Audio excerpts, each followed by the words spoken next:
Houve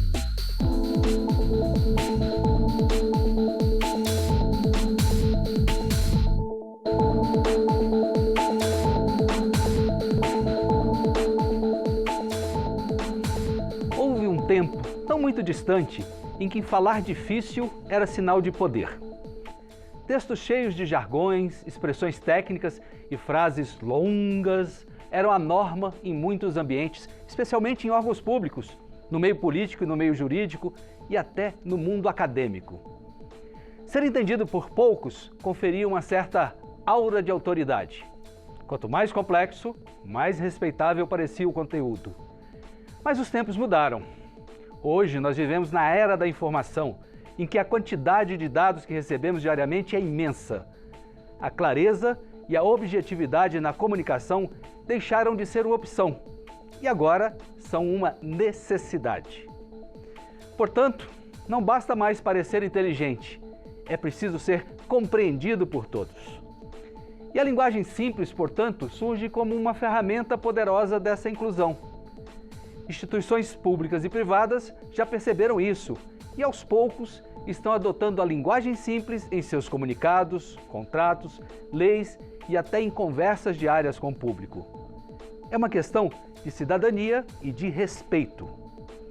Mas, afinal, o que é essa tal linguagem simples? Estamos mesmo conseguindo mudar esse ranço cultural? Os órgãos públicos estão comprometidos mesmo com essa mudança? Para nos esclarecer sobre esses pontos e vários outros, o Ponto de Vista recebe uma das mais respeitadas e referências sobre a linguagem simples no país, Heloísa Fischer, educadora e comunicadora, cofundadora da Rede Linguagem Simples Brasil e fundadora da Comunica Simples. Heloísa, seja muito bem-vinda ao Ponto de Vista. Muito obrigado, William. Nossa, essa sua fala de abertura aí, fiquei pensando, tenho que imprimir e mandar fazer um pôster. Que maravilha, né? Essa apresentação que você fez. Obrigado. Mas é essa a ideia. Explica pra gente, pro nosso telespectador, o que é essa tal de linguagem simples. Linguagem simples, ela é, na verdade, algumas coisas, né? Dependendo de por onde você olha ela, né? Você pode olhar como um movimento social, como uma causa. Todo mundo tem o direito de entender as informações que orientam o dia a dia, né? A gente tem esse direito. Então, é um movimento que defende o direito de entender as informações. E ele está presente em muitos países há várias décadas.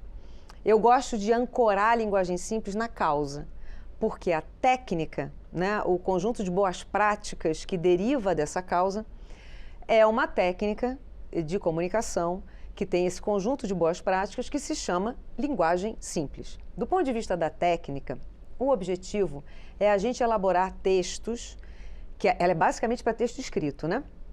Mas esse texto escrito também pode ser falado. Mas, enfim, elaborar textos que sejam mais fáceis de ler, mais fáceis de entender e que apoiem a ação das pessoas, né? Vou te dar uma definição que é recente da norma técnica ISO, porque a linguagem simples agora tem uma norma técnica ISO. Primeiro internacional e já temos em português, né, pela Associação Brasileira de Normas Técnicas, a ABNT. Então agora ela tem um padrão. Ela tem um padrão. Então, no padrão ISO, a definição de linguagem simples é a seguinte: comunicação na qual texto, estrutura e design são tão claros que a pessoa a quem o público, né, a quem aquela comunicação se destina, consegue com facilidade encontrar a informação de que precisa, entender essa informação e saber como usar a informação. Então, como técnica de comunicação, ela está baseada primeiro na relevância. Essa mensagem que você está passando aqui, ela é adequada, ela é relevante para esse contexto? É disso que a pessoa está precisando aqui nesse momento? Ou é alguma informação acessória que só está meio que poluindo a leitura? Ela precisa ser fácil de encontrar. Quantas vezes nós não recebemos documentos, mensagens, até mensagem de WhatsApp, que é enorme e a informação de que você precisa, ela está lá perdida no meio. A linguagem simples diz o seguinte: olha, a informação tem que ser fácil de encontrar. Depois, é óbvio, ela tem que ser compreensível, ela precisa ser fácil de ler.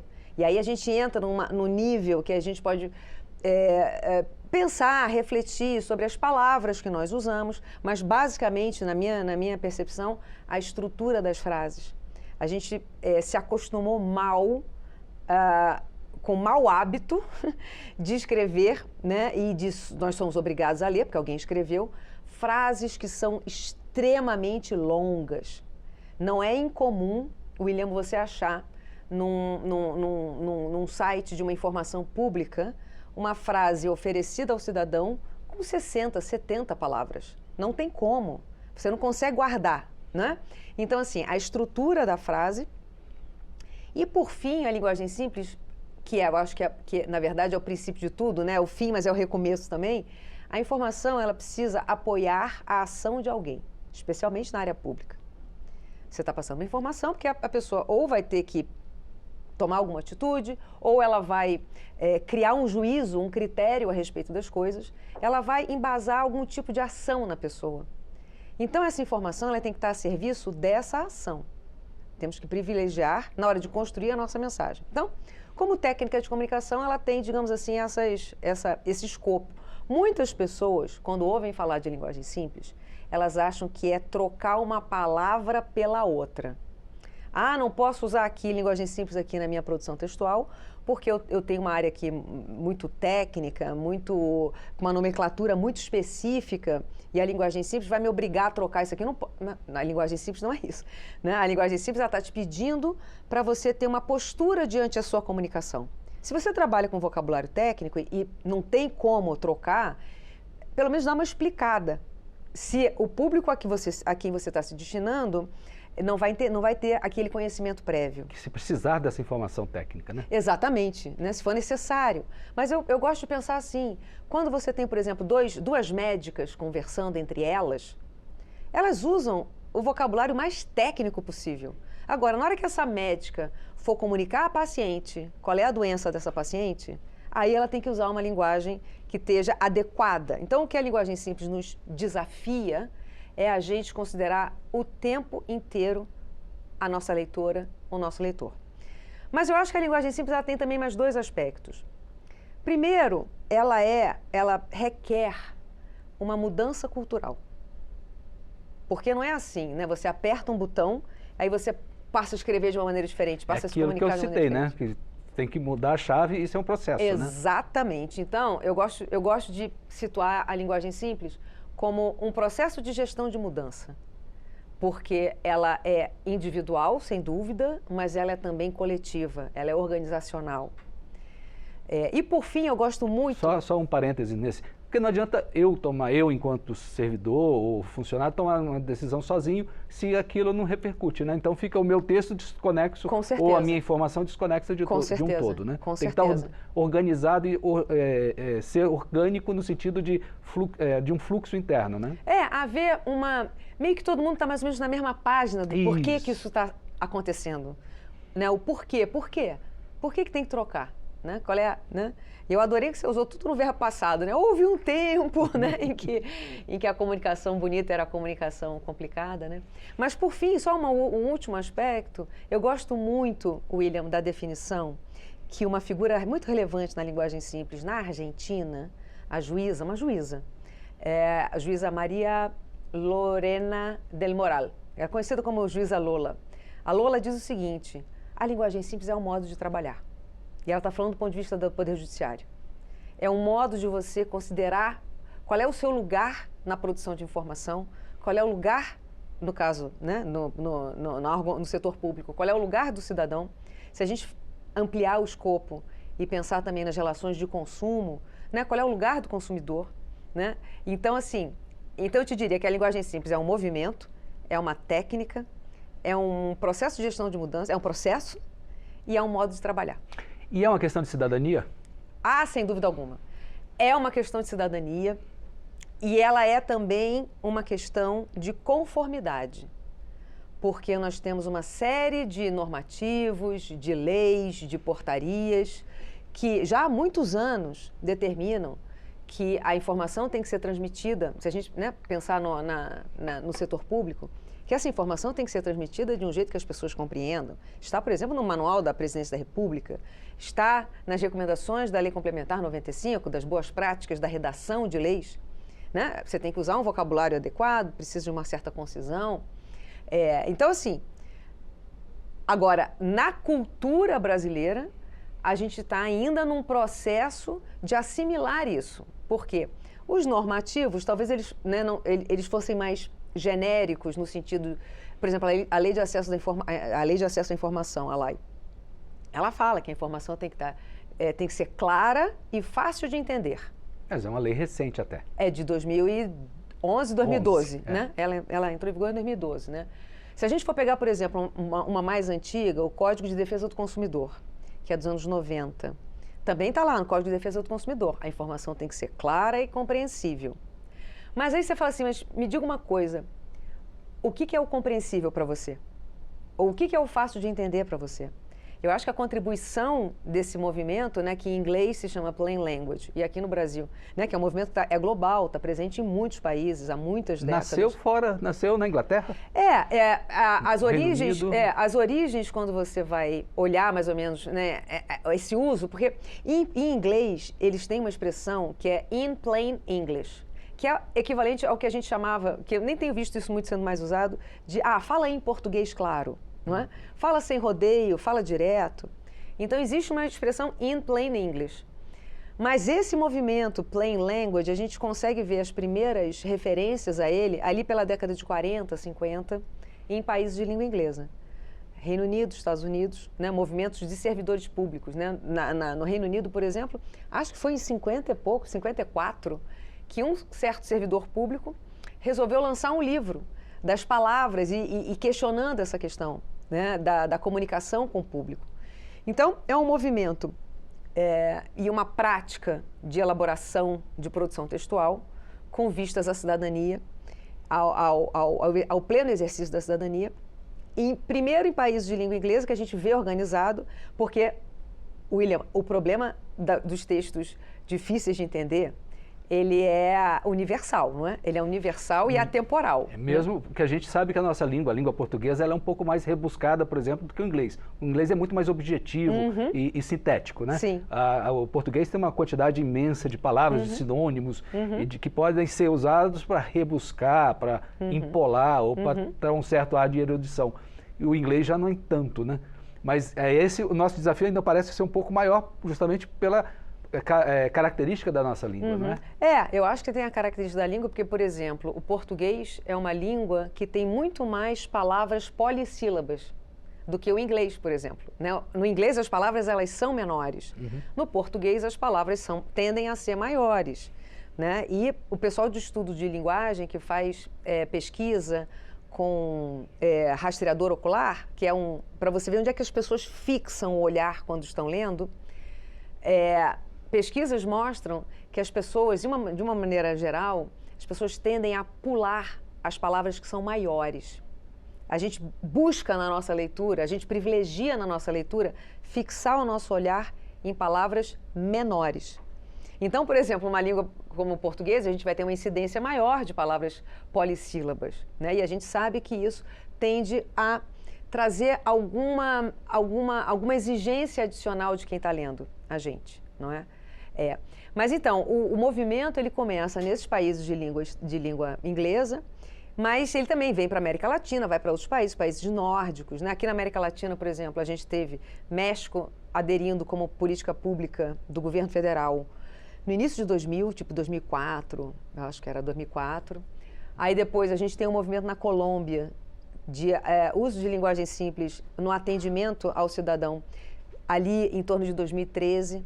A gente tem redes de linguagem simples sendo criadas institucionais, reunindo instituições públicas que querem promover uma clareza nessa comunicação mais direta e objetiva com o cidadão, no Chile, na Argentina, no Uruguai, né? Na própria Colômbia, que começou como um programa de governo, mas isso também recebe a adesão de outras instituições. E aqui no Brasil, como é que está isso?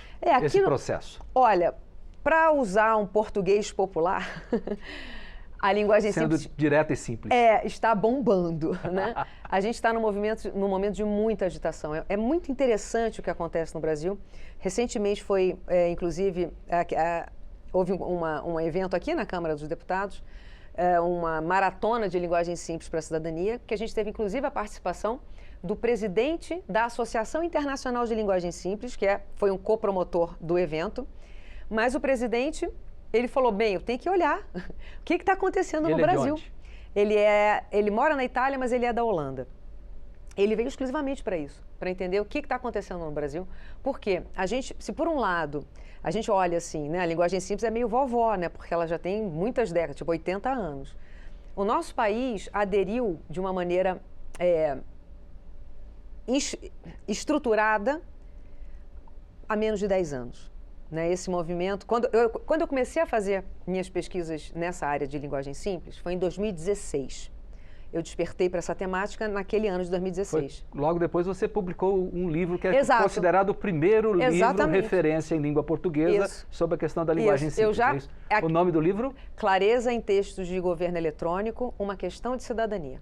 Está à venda, se precisar comprar? Sim, está à venda a versão digital, porque a impressa esgotou e esgotou quem tem item de colecionador atualmente. Isso é bom. Mas quando eu comecei, então, a me interessar por essa temática, em 2016, que eu fui fazer levantamentos, né, porque eu descobri a temática e eu vinha de uma atividade profissional numa outra área, na área da cultura, durante muitos anos, na área da música. Então, quando eu descobri a temática da linguagem simples, a minha primeira percepção foi a seguinte, William, eu falei, bem,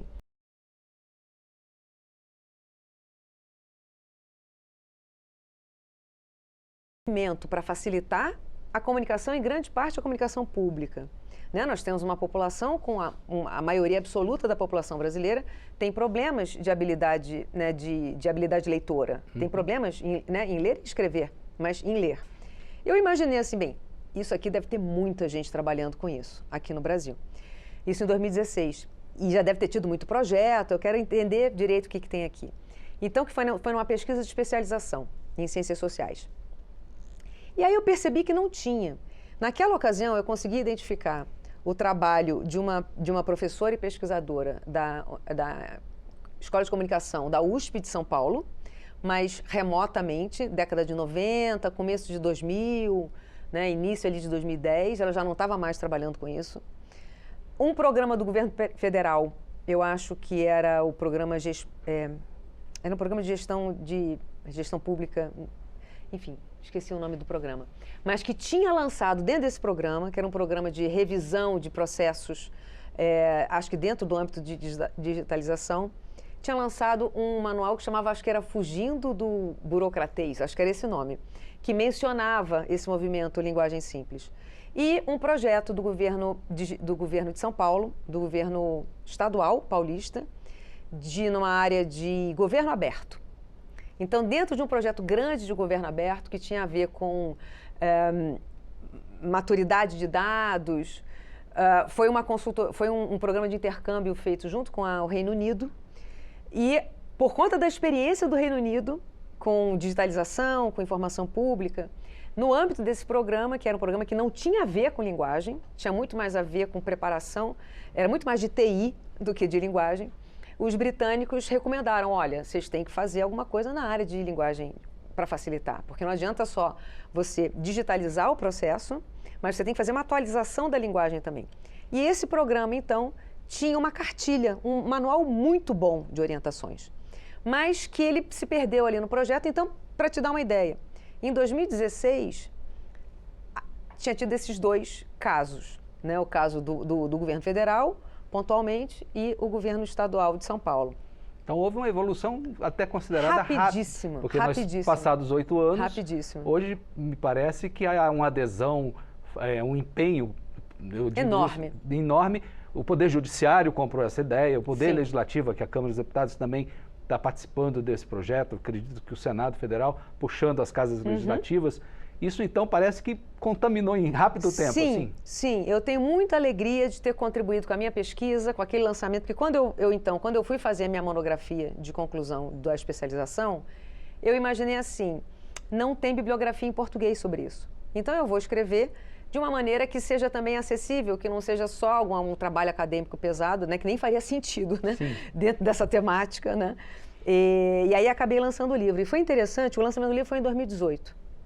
Então, o lançamento do livro reuniu, no evento mesmo de lançamento, eu quero dizer, reuniu, isso foi em São Paulo, reuniu uma série de pessoas que ali na cidade de São Paulo estava preocupada, pessoas, servidores públicos, de órgãos públicos, né, da prefeitura, e basicamente da prefeitura de São Paulo, que já estavam trabalhando essa temática, mas estavam se sentindo sozinhos. E eu acho também que teve uma contribuição de juntar um pouco os pontos, porque evidentemente a gente tem pesquisa acadêmica no Brasil há muitas décadas, preocupada com simplificação de informação pública. A gente tem profissionais na área, dentro, né, servidores, servidoras, que estão trabalhando com essa preocupação, né, que tem essa missão dentro do órgão. Não, tem que dar uma simplificada, porque, principalmente no atendimento ao cidadão.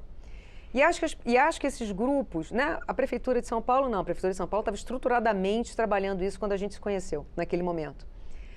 Mas eu acho que o que foi a minha melhor contribuição foi poder ligar esses pontos todos com essa novidade, digamos assim, do movimento Linguagem Simples. Então, esse processo de amarrar essas pontas, como você falou, foi que acabou criando essa comunidade. Isso. E que ela tem trabalhado bastante, né? Sim, sim.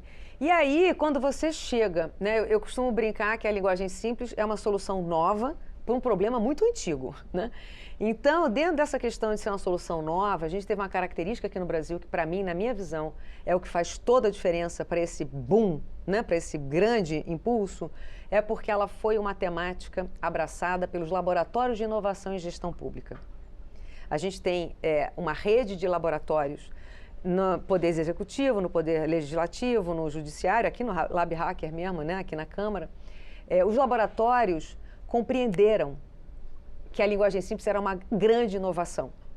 E uma inovação relativamente fácil de você implementar, né? Muito mais fácil de implementar do que outras soluções tecnológicas, por exemplo. Até porque hoje em dia está praticamente tudo na mão no celular, né? Você tem que ter objetividade para poder facilitar que a pessoa leia ou tenha as informações ali num espaço pequeno, até físico pequeno. Sim, eu acho que os laboratórios de inovação, que eles passam a existir em grande parte para apoiar a transformação digital do governo, né, do governo brasileiro, na hora que você falou, quando a transformação digital ocorre, que a gente tem um tablet, mas a maioria da população tem um celular. A gente estava... Que a tela é menor ainda. Exato, né? Menor ainda. Estava conversando com uma colega especialista de linguagem simples no Ceará.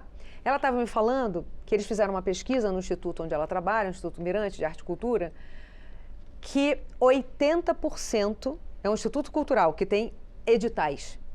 80% das pessoas que se inscrevem em editais leem o edital no celular. Você imagina o gênero... E o edital é um documento imenso, cheio de detalhes. Quem conhece edital sabe, né, que edital é um documento gigantesco, né, que costuma ser, por exemplo, ele não costuma prever uma tela de um celular. Ele costuma ser um PDF que é feito numa colunagem muito maior, com, sei lá, pode ter 20, 30, 40 páginas. Então, na medida em que você sabe que as pessoas usam a sua peça de informação no celular, você tem que adaptar. Porque era um celular. E a transformação digital de governo, ela obrigou uma revisão muito grande da comunicação, porque ela é baseada no autoatendimento do cidadão. A gente, população, antigamente, pedia para alguém da equipe dos serviços públicos resolver o nosso problema. Eu precisava renovar minha carteira de motorista. Eu ia no Detran e procurava marcar. Despachante. Ou então ia pelas outras beiradas, né? O governo digital, ele inibe a corrupção, inclusive, né? Porque você vai direto lá. Mas a premissa é que você vai se virar sozinho. Então, tem que ser muito fácil de entender. Senão, você não vai conseguir. Então, eu acho que isso tem uma implicação direta sabe cair a ficha, assim? Você fala assim, bem, então a gente tem que mexer na linguagem, porque as pessoas não vão entender. Né? Talvez pela pandemia tenha até acentuado essa necessidade de, já que estamos numa linguagem mais direta, né, das pessoas se virarem, se vira e resolve aí no celular, né? Porque não dá para ir consultar alguém. Não, exatamente, não. Ali a pandemia foi um momento de virada para muitas, para a vida em geral, né? Mas eu acho que para a comunicação e para a linguagem simples, né, para a percepção de valor da necessidade dela. Da necessidade da linguagem simples, foi muito importante. Heloísa, eu tenho alguns exemplos aqui que aparecem no seu portal que você tem lá. Sim. Eu queria que você comentasse, por gentileza. Sim, claro. Por favor, vamos ver o primeiro exemplo aqui do que seja o antes, é a linguagem que estava no documento original, e depois. Eu leio antes, você fala do depois. Ótimo. Informamos que, em virtude do regime de teletrabalho determinado como prevenção ao avanço do novo coronavírus, os atendimentos por carta e presencial estão temporariamente suspensos. Nosso atendimento por carta e presencial está suspenso por causa da pandemia. Esse exemplo é um exemplo muito bom, né? Porque mostra que, se você for olhar, todas as informações antes, elas não sumiu nada. Né? Tá tudo escrito aqui, né? Mas traz essa dimensão da concisão. Até visualmente a gente vê, um ocupa 2 linhas curtas, o outro 4 linhas longas. Não, e a gente está vendo grande aqui numa tela, né? A maioria das pessoas, isso aí eu tenho, essa reescrita foi feita por uma aluna minha, né? E é muito interessante porque a gente vê a linguagem simples capacitando muito rápido as pessoas, sabe? Às vezes você fala assim, não, isso aí foi... foi a Heloísa que fez, porque é uma especialista. Não fui eu que fiz esse texto aqui, não. Né? Quem fez o texto foi uma pessoa, uma servidora pública, que aprendeu a técnica. Então, eu acho que a partir do momento em que a pessoa percebe que não precisa daquela prolixidade, porque a prolixidade, em grande parte, ela é desnecessária. E ela não ajuda a pessoa que está lendo, ela atrapalha a pessoa que está lendo. Esse assunto, essa primeira tela foi do período, vamos assim dizer, um pouco mais distante da pandemia. Mas a gente tem um exemplo de agora, Pix. O Pix é seguro? Vamos lá. Todas as transações ocorrerão por meio de mensagens assinadas digitalmente e que trafegam de forma criptografada em uma rede protegida e apartada da internet. A versão original não responde se ele é seguro ou não é seguro, né? O texto depois, a pergunta é, o Pix é seguro? Resposta, sim. Quando você faz um Pix, o envio do dinheiro de um banco para o outro acontece em um local protegido fora da internet. Bem mais fácil de entender, né? É esse o contexto que você trabalha, né? Que, na verdade, você ajuda a disseminar. A linguagem simples preconiza, olha lá eu falando difícil. A linguagem simples estimula esse tipo de linguagem direta, rápida, enxuta. É isso? Exato. E eu também tenho muito orgulho, porque hoje em dia todo mundo sabe o que é Pix. Essa reescrita aí, ela aconteceu quando eu estava contribuindo com o Banco Central, mais ou menos na época do lançamento do Pix. Então, William, estava no site aquela primeira pergunta ali, era como estava explicando o que ia ser o Pix, né? O que era o Pix. E quem escreveu a reescrita, também de novo não fui eu, foi uma pessoa, um servidor ou uma servidora, eu não me lembro quem foi, mas era alguém da turma, que estava e falou assim, não, tudo bem, isso aqui é explicação, sei lá, sabe o caderno do professor e o caderno do aluno? Isso aqui é o caderno do professor, né? Vamos fazer de uma maneira que dê para a pessoa entender. Então você imagina, se hoje em dia isso aqui faz diferença, você imagina no lançamento. Quando era um assunto que ninguém conhecia. Como é que você vai explicar que trafega de forma criptografada em uma rede apartada da internet? O que é apartada? Não é? É o fora da internet, né? Tá certo. 2 exemplos que a gente citou aqui, mas que estão no nosso cotidiano. Você falou que em algum momento a Câmara dos Deputados promoveu um evento. E o que o Legislativo pode ajudar? Em que o Legislativo pode contribuir para o processo da linguagem simples, não só adotando no seu cotidiano, nas suas tarefas, nos seus comunicados, mas o que o poder, enquanto poder legislativo, pode fazer em prol da causa da linguagem simples? Pode fazer muitas coisas, né? Se a gente for pegar só a questão de como as leis são elaboradas, a elaboração das leis com o grau de, vou usar de novo o termo prolixidade, né? Uma certa prolixidade, gera um efeito cascata de dificuldade de compreensão. Seria interessante se nas equipes de redação de projetos de lei, né, houvesse uma revisão, não sei se uma revisão, mas uma contribuição de uma perspectiva da linguagem simples. Porque, por exemplo, na Suécia, onde o movimento de linguagem simples é bem tradicional, né, muito maduro, tem mais de 50 anos o programa de linguagem simples. Lá no início, nos anos 70, a Suécia contratou uma pessoa de linguista, um linguista, para trabalhar no parlamento, para ajudar na elaboração das leis mais fáceis de entender. Então, você vê, isso é uma preocupação, né? É claro, um país muito menor. Imagina se uma pessoa ia dar conta aqui, né? E também foi um projeto original. Então, nesse mundo novo que a gente quer construir, é um mundo onde as leis são mais fáceis de entender. Onde, por exemplo, eu não preciso de uma cartilha da Lei Maria da Penha para as mulheres entenderem a Lei Maria da Penha. O sonho é se a lei fosse o que a gente gostaria que as cartilhas resolvam, não é? Fosse autoexplicativa. Autoexplicativa. Porque, assim, a linguagem simples, ela sugere e ela desafia a gente que produz, né? Todos nós produzimos conteúdo o tempo inteiro, né? A gente tornar com que tudo que a gente escreve seja compreendido na primeira leitura. Olha que sonho! Se você recebesse um comunicado do seu plano de saúde avisando que teve um aumento e você lesse da primeira vez e você entendesse exatamente o que aconteceu, não é? Então, talvez isso aconteça, porque hoje há uma diferença muito grande, me permita.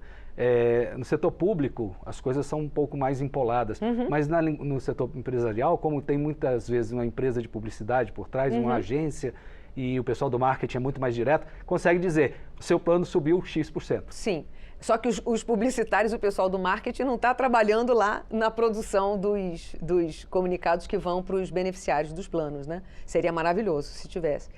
Com certeza, a comunicação publicitária é uma comunicação facilitada, porque senão você perde dinheiro se as pessoas não entenderem o que você precisa falar, né? Mas eu acho assim, uma vez que as leis são o que estruturam a nossa sociedade, né? E aí a gente extrapola um pouco, né, também que o gênero textual lei, ele se replica, por exemplo, nas instruções normativas, né? Elas seguem sempre aquela mesma estrutura. E não é raro você acabar vendo alguma coisa que está numa formulação dentro da lei e parar, por exemplo, num SMS para um consumidor. Sei lá, alguma coisa que tem a ver com, né, um consumidor de energia, que vai receber alguma informação e aquela... De acordo com a lei... Isso, e aí vem o copia e cola, não é? Então, assim, na elaboração das leis, poderia ter né, acho que daqui a uns anos, a gente seria um país mais justo, mais igual, com as leis redigidas de uma maneira mais fácil de entender, né? E eu não estou aqui questionando os atributos jurídicos, nada disso, né? Eu estou falando assim, é andar de mãos dadas. E é um movimento que a gente vê no direito, ainda nas bordas, que é da inovação jurídica, que tem a ver também, né, que muitos profissionais de direito finalmente entenderam que as pessoas têm que entender as peças de comunicação jurídica. Então, a gente já vê um movimento que chama Legal Design, tem esse nome, então, direito visual, que se preocupa com isso. Então, assim, a confecção das leis e tem toda a comunicação do processo legislativo, que é um processo extremamente complexo de ser compreendido, porque a gente, né, o processo legislativo olha que eu venho trabalhando nessa área há alguns anos, né? Eu ainda tenho dificuldade de entender o que é o projeto, entender o processo, não é o que está escrito sobre, não, né? Então, você tem todo um desafio... Há uma brincadeira, me permita aqui, que se as pessoas entendessem como são feitas as leis, facilitaria muito. O processo é complexo até para a gente que está aqui dentro. Então, a gente muitas vezes pensa só no público usuário final, população genérica heterogênea, mas essa facilitação, ela facilita, ela agiliza todos os processos internos também. Não é à toa que o Poder Judiciário lança um pacto, é o Pacto Nacional do Judiciário pela Linguagem Simples, porque o próprio processo atrasa quando é privilegiada essa linguagem desnecessariamente empolada, extensa. Então, eu acho assim... falar difícil, né? E nesse sentido, o ministro Luiz Roberto Barroso, desde que assumiu, no momento em que assumiu o STF, tomou como eixo da gestão dele, que era a questão da comunicação, né, porque ele sempre foi um crítico muito vocal desse barroquismo, nessa desnecessária... Firula, eu ia usar essa palavra, já que você me permitiu, firula, né? Mas eu acho que dentro das casas legislativas tem a questão dessa comunicação com o cidadão. O que está acontecendo, não é? O que acontece? Você fala assim, não, vou entrar aqui e vou ler aqui. Quais foram as últimas tramitações desse processo? Na hora que a gente vai ler quais são as últimas tramitações do processo, em grande maneira... O que é tramitação? E simples, né? É o caminho que o processo faz dentro da Casa Legislativa. A gente acaba usando... Exatamente. Desculpa a brincadeira, mas não, a gente tem que você num jargão daqui da casa. Estou aqui na casa, olha aqui, eu fui contagiada. Né? Então, essa questão, quando a gente vai ler, né, nós, população, estou interessado em algum assunto que eu quero acompanhar, né? E eu sei que tem um projeto de lei que está sendo discutido com relação a isso. Aquela redação, quando ela foi feita de um ponto de vista sem considerar a população que vai ler. Ela considera... Mas isso não é uma característica só do legislativo. Eu acho que é da psique humana. Quando a gente está escrevendo, a gente começa escrevendo para nós mesmos. A gente está numa bolha, a gente escreve para nós mesmos e para os nossos pares. A gente não necessariamente escreve para quem vai ler a gente. Eu preciso fazer uma correção da minha fala. Acabei de cometer um erro de linguagem não simples, vamos dizer assim. Porque tem a linguagem simples e a não simples, é isso? Tem a linguagem convoluta. O Manual de Linguagem Simples da Câmara dos Deputados, maravilhoso. Na sua página 65, diz o seguinte, que é errado chamar aqui a Câmara dos Deputados de casa. Tem que usar Câmara. Eu cometi uma infração. Então, a gente vai aprendendo o tempo todo. Isso. Então, aqui na Câmara, a gente tem um manual, que a gente, pouco a pouco, vai assimilar. Mas, assim, isso para chegar na população, enquanto isso, a população vai conviver e acha engraçado, e eu espero que fique só na graça. Eu queria um comentário seu. Tem um personagem do humor, que é o Rolando Lero, interpretado pelo Rogério Cardoso, na Escolinha do Professor Raimundo, que ele é o clássico que fala difícil, né? E eu fui ler sobre como foi construído o personagem, e eles explicaram o seguinte, que o humor está justamente na incompreensão. A graça do personagem reside justamente na diferença entre a pretensão de inteligência e a dificuldade de se fazer entender. A gente tem que fugir dos Rolando Leros, não é? Com certeza, com certeza. Eu acho que essa perspectiva, né, do que o empolado, tô aqui... Tem, inclusive... Não sei se tem essa ferramenta ainda, mas tinha um site na internet que era o Lero Generator. Né? Então, ia gerando, você aperta um botão lá e gera qualquer coisa, não é? E não quer dizer nada aquilo. É só um amontoado de palavras. Então, eu acho que essa mudança de chave, de entender que esse tipo de... privilegiar esse tipo de postura na verdade, você... exacerbar, você intensificar a exclusão. Porque, em grande parte aqui no Brasil, a gente tem, né, aquela coisa, falar difícil é falar bonito, né? Tem essa questão assim, de uma valorização da erudição e uma diminuição do simples, não é? E, felizmente, eu acho para mim, eu tenho para mim que isso é um reflexo de uma desigualdade estrutural que a gente tem no país e que a linguagem, ela pode ser um marco de separação, de distinção, de poder, não é? Então, eu acho que é importante que a gente vá amadurecendo para considerar que os Rolando Leros da vida, né, na verdade, estão fazendo um desserviço à cidadania. Porque é uma barreira, a linguagem não tem que ser barreira. E o que você me fala de uma barreira chamada anglicismo? Para que o telespectador entenda, anglicismo é aquela palavra que veio do inglês, que no inglês tem um significado e a gente importou, só que importou a palavra do jeito que ela veio. Deletar, fazer uma call, coaching, upgrade, deadline. O que você acha desse sintoma contaminante na nossa língua do dia a dia? É difícil, né? Essa questão seria uma coisa assim meio corporativez, né? Porque a área corporativa privilegia muito o anglicismo. Porque, de fato, muita coisa, né? Acho que isso reflete um lugar meio periférico que a gente insiste em ocupar. Porque se você vai ver, por exemplo, na França, quando começaram, né? Quando começaram os computadores pessoais, eu estava lá já faz muito tempo, mas quando começaram os computadores pessoais, que é computador, computador. Os franceses falaram, não. Aqui é ordinateur.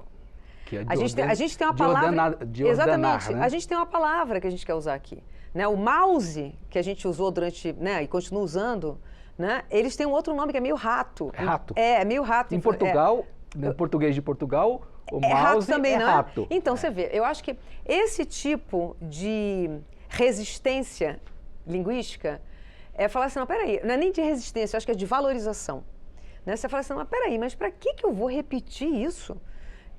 Se eu tenho uma palavra em português, que quer dizer, tenho visto muito, né, que eu acho que é meio que um neologismo, que é o tal do endereçar. Eu quero endereçar esse assunto. Isso vem do inglês address. Né, endereçar não, você fala assim, não, peraí, deixa eu atacar esse assunto, deixa eu enfrentar esse assunto. Endereçar em português é você endereçar uma carta, né? Ou vou te cancelar. Vou te cancelar, aí, enfim, tem uma pesquisa muito interessante né, que o cancelar é uma coisa mais genérica, cultural, mas me vem à mente aqui agora uma pesquisa muito interessante, feita pela plataforma LinkedIn, rede profissional social, e aquele aplicativo de ensino de idiomas que chama Duolingo. Então, LinkedIn e Duolingo fizeram uma pesquisa em 8 países para tentar identificar quais são os termos desse corporativez, quais são esse call, né? Fazer uma call, né? Para o telespectador entender, fazer o call é usar o telefone e ligar pelo fazer telefone. Uma ligação. Fazer uma ligação. Uma ligação. É ligação. Por que é call? Né? Mas, enfim, vem dessa cultura que é uma questão, você fala, tem uma matriz. Eu já tive a oportunidade, ao longo da minha carreira, de trabalhar em empresa multinacional. Então, de fato, você fala, a matriz fala inglês. E aí você acaba adaptando isso tudo, né? Mas o que eu achei interessante da pesquisa do LinkedIn é que eles resolveram, em 8 países, verificar quais eram essas palavras, esse jargão corporativo, que é mais usado e qual é que gera mais confusão, porque as pessoas não sabem o que é, tipo call, não é? E eu achei interessante que no Brasil, a palavra que deu mais, como sendo a mais usada, isso é pesquisa daquelas pesquisas feitas com rigor estatístico, né? Deu feedback. E a palavra que gera mais confusão, porque as pessoas não sabem o que significa, feedback. A própria. A própria. Então você vê, gente... E o que é feedback? Explica para o telespectador. Feedback é quando você vai dar... Eu uso assim, é um retorno, né? Deixa eu te dar aqui a minha opinião a respeito disso. Deixa eu te dar aqui uma resposta, um retorno. E o tal do termo feedback, depois que eu li essa pesquisa, eu nunca mais usei feedback quando eu estou falando com as pessoas. Porque você fala assim, não, mas poxa, feedback é uma coisa que todo mundo sabe o que é, né? Não, claro que não sabe, isso é maldição do conhecimento. Você falou da plataforma LinkedIn, que é uma plataforma para quem procura emprego, de formação profissional. E eu queria aproveitar e falar disso. Quais são os profissionais que você acha que precisam, daqui por diante, prestarem atenção nessa questão da linguagem simples? Advogados, jornalistas como você e eu, quem são os profissionais, ou há mercado para isso? Como é que está isso? Você tem uma ideia do que pode ser de oferta até de empregos futuros? Sim, eu tenho. Eu penso muito nisso, William. Do ponto de vista, assim, de a aplicação da linguagem simples, eu sempre, já há muitos anos eu defendo isso, eu vislumbro a linguagem simples como pelo menos uma matéria, uma disciplina eletiva que possa estar disponível para qualquer formação superior. Porque, claro, as pessoas que estão na área de direito, quem está na área de comunicação, é evidente que a palavra é o nosso instrumento. Mas, assim, a mesma coisa ocorre com uma pessoa que estuda nutrição, ou se você estuda matemática, você vai ter que fazer produção textual, não é? E vai ser relevante para você. Então, assim, do ponto de vista de aplicabilidade da linguagem simples, ela é realmente muito geral. Agora, do ponto de vista de uma prática profissional, eu digo para você que é um mercado em expansão. Eu converso com amigos e amigas que vêm do jornalismo, né, que o mercado do jornalismo, por exemplo, é um mercado que mudou muito nos últimos anos. Na publicidade também mudou muito, teve retração, né? E quem vem da área de jornalismo já vem meio que com um pré-treinamento, já vem com esse treinamento para escrever com concisão, com objetividade, para considerar a pessoa que vai ler. Então, eu acho que é o tipo de profissional que é o profissional que está quase pronto para começar a usar a linguagem simples, precisa só conhecer a técnica, que não precisa de sensibilização nem nada, né? Quem trabalha com revisão textual também. Revisores de texto também já tem essa vantagem. Agora, a gente está vendo no mercado de trabalho, de uma maneira geral, uma demanda por comunicação clara. Acho que um exemplo disso, pensando nas carreiras públicas, o recente, aquele concurso que foi chamado de Enem dos concursos, que foi o CNU, acho que era CNU, né, que era o nome dessa prova, Concurso Nacional Unificado, se não me engano, né? Caiu uma questão de linguagem simples. Foi? De política de linguagem simples. Era uma questão que falava, o gestor de uma cidade precisa fazer isso. Era para linkar, era para se linkar, não, era para se relacionar, né? Era para fazer uma referência, era para fazer, olha o anglicismo, linkar, né? Era para fazer uma referência à lei de governo digital. Que a lei de governo digital fala, olha, a informação tem que ser fácil de entender. Quando eu vi isso na prova do Enem, dos concursos, eu falei, está consolidando dentro das carreiras públicas, não é? Agora, você mencionou a área de direito. A área de direito cada vez mais demanda, e a gente vê porque o Poder Judiciário está exigindo linguagem simples. O Poder Judiciário, na hora que ele lança, como lançou o Pacto Nacional do Judiciário pela Linguagem Simples, e mobiliza de uma maneira que mobilizou ao longo do ano de 2024. Os 92 tribunais brasileiros, para você ter uma ideia, foi lançado, foi concedido um selo de linguagem simples para tribunais e houve 750 inscrições de projetos. É muito projeto. Ou seja, muita gente interessada em fazer alguma coisa.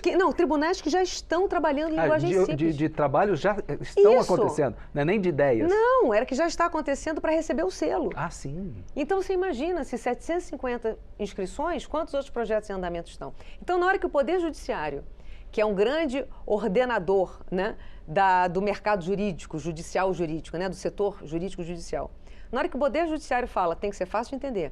Na hora que pesquisas recentes, de 2021, 2022, mostravam que juízes federais e juízes estaduais, 90 e tantos % dos juízes pedem redação clara e objetiva de quem escreve as petições, a gente está falando de uma mudança muito grande na carreira do direito, né? Então, eu acho que é uma questão de tempo.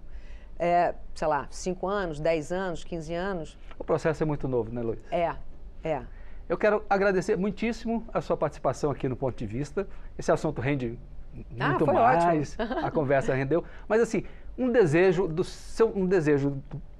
seu trabalho de ponto de vista. O que você almeja, assim, eu gostaria muito que, em relação à linguagem simples? Eu sonho com o momento em que você falar para alguém que escrever em linguagem simples é positivo, a pessoa não achar que o simples é simplório e o simples é simplista. Eu sonho com o momento em que a gente vai finalmente valorizar o simples e não trazer a ele uma conotação negativa. Que as pessoas elas almejem essa simplicidade na hora que elas estão transmitindo uma informação que é de interesse coletivo, que é de interesse público e que não questionem, não fiquem... Ai, será? Eu sonho muito com esse momento, William, em que a gente vai ter uma consciência do valor da simplicidade na comunicação. Heloísa, muitíssimo obrigado por sua participação no Ponto de Vista. Eu que agradeço. Eu recebi aqui no Ponto de Vista a educadora e comunicadora Heloísa Fischer, que tratou sobre linguagem simples.